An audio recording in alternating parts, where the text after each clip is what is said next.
मराठी इयत्ता चौथी कविता 23वी मना खानदेसनी माटी कवयित्री शकुंतला बा पाटील. ऐका मना वाचा. मना खानदेसनी माटी सोन्याने थाटी, मना खानदेसनी माटी सोन्याने थाटी, जागे जागे देखा अहिरानी दाटी, जागे जागे देखा अहिरानी दाटी, मना खानदेसनी माटी सोन्याने मूस, मना खानदेसनी माटी सोनाने मूस, शिवारे शिवारे हिरवागार ऊस, शिवारे शिवारे हिरवागार ऊस, मना खानदेसी माटी कच्चे चांदीना तुकडा, मना खानदेसी माटी कच्चे चांदीना तुकडा, केई कमय जान देखिल्या मुखडा, केई कमय जान देखिल्या मुखडा, मना खानदेसनी माटी लोणी सारखी मऊ,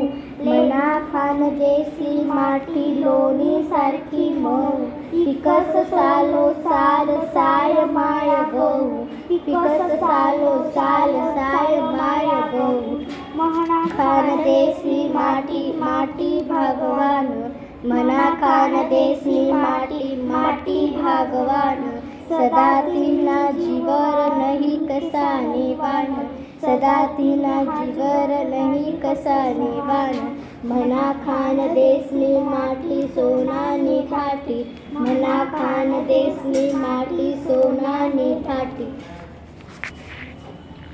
शब्दार्थ. मना म्हणजे माझ्या, सोनानी थाटी म्हणजे सोन्याचे ताट, देका म्हणजे पहा, माटी म्हणजे माती, मूस म्हणजे भट्टी किंवा साचा, केळी म्हणजे केळी, कमळ जाना म्हणजे कमळासारखे, मुखडा म्हणजे चेहरा किंवा तोंड, लोणी म्हणजे लोणी, पिकस म्हणजे पिकते, सालोसाल म्हणजे वर्षानुवर्षे, भागवान म्हणजे भाग्यवान, जीवर म्हणजे जीवावर, कसानी म्हणजे कशाचीही, वान म्हणजे उणीव. कवितेचा अर्थ. माझी खानदेशी माती म्हणजे जणू काही सोन्याचे ताट आहे. जागोजागी अहिराणी बोली दाटलेली आहे. अहिराणी बोलीने खचून भरलेले सोन्याचे ताट म्हणजे माझी खानदेशी भूमी आहे. माझी खानदेशी माती म्हणजे सोन्याची मूस आहे. शेतामधून हिरवागार ऊस डोलताना दिसतो. मुशीतून जसे कसदार सोने निघते तसा हिरवागार ऊस शेतामध्ये पिकतो. माझी खानदेशी माती जणू खरा चांदीचा तुकडा आहे. केळी व कमळासारखे प्रसन्न चेहरे या मातीत नांदतात. माझी खानदेशी माती लोण्यासारखी मऊ मुलायम आहे. या मातीत वर्षानुवर्षे साईसारखा गहू, साय माय नावाचा गहू पिकतो. माझी खानदेशातील माती खूप भाग्यवंत आहे. नेहमी तिच्या जीवावर सगळे पोचले जातात. तिच्यामुळे कुणाला कशाचीही उणीव भासत नाही. कविता 23वी मना खानदेसनी माटी. या कवितेचे संपूर्ण स्वाध्याय पाहूया. प्रश्न पहिला. एका वाक्यात उत्तरे लिहा. 1. खानदेशी मातीचा थाट कोणासारखा आहे? उत्तर. खानदेशी मातीचा थाट सोन्यासारखा आहे. 2. खानदेशी शिवाराला सोनानी मूस का म्हटले आहे? उत्तर. खानदेशी शिवारात हिरवागार ऊस पिकतो म्हणून खानदेशी शिवाराला सोनानी मूस म्हटले आहे. 3. खानदेशी माती कशासारखी आहे? उत्तर. खानदेशी माती लोण्यासारखी मऊ आहे. 4. खानदेशी मातीला भाग्यवान का म्हटले आहे? उत्तर. खानदेशी मातीमुळे कशाचीही कमतरता भासत नाही म्हणून तिला भाग्यवान म्हटले आहे. प्रश्न दुसरा. कवितेतील शेवटी सारखी अक्षरे येणारे शब्द लिहा.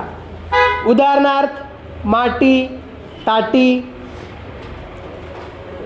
एक ऊस मूस, तुकडा मुखडा, भागवान कसानी वान. प्रश्न तिसरा, सालोसाल यासारखे आणखी शब्द सांगा.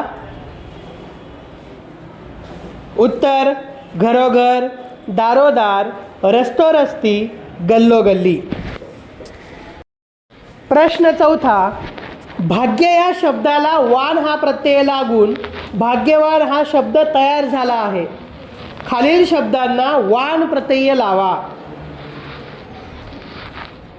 एक बल बलवान, धन धनवान, 3 गाडी गाडीवान, 4 गुण गुणवान. उपक्रम, परिसरातील शेतांमध्ये जाऊन तेथील पिकांचे व पातीचे निरीक्षण करा. शेतकऱ्यांकडून त्याबद्दलची माहिती घेऊन वहीत लिहा. संपूर्ण कवितेचे स्वाध्याय सुंदर अक्षरात लिहा आणि वाचन करा.